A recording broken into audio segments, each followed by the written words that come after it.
আসসালামু আলাইকুম। ছাদ বাগানে চায়না কমলা চাষ করতে পারবেন, কিন্তু এই কমলাগুলো অত্যন্ত টক জাতীয় একটি ফল।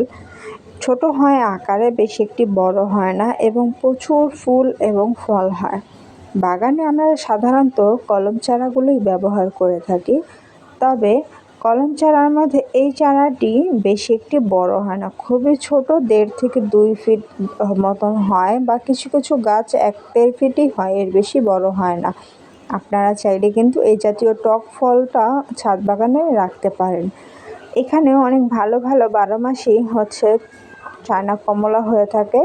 চাইনিজরা সাধারণত এটা শরবত হিসেবে বা খাবারের উপরে যেভাবে আমরা লেবু চিপড়িয়ে খাই, এভাবে ওরা কি করে, এই ফলটাকে চিপড়িয়ে নেয়, কারণ অত্যন্ত টক হয়, খেতে খুবই ভালো লাগে।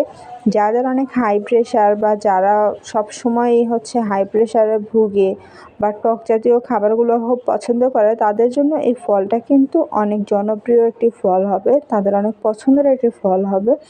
আপনারা চাইলে এই ফলটি আপনাদের গাছে বা আপনাদের বাগানে আর সৌন্দর্য বৃদ্ধি করতে কিন্তু অনেকটা সাহায্য করবে।